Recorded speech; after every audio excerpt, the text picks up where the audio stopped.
وتولى عنهم وقال يا أسفا على يوسف وابيضت عيناه من الحزن فهو كظيم. قالوا تالله تفتأ تذكر يوسف حتى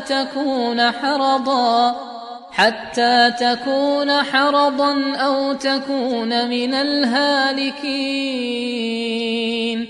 قال إنما أشكو بثي وحزني إلى الله وأعلم من الله ما لا تعلمون.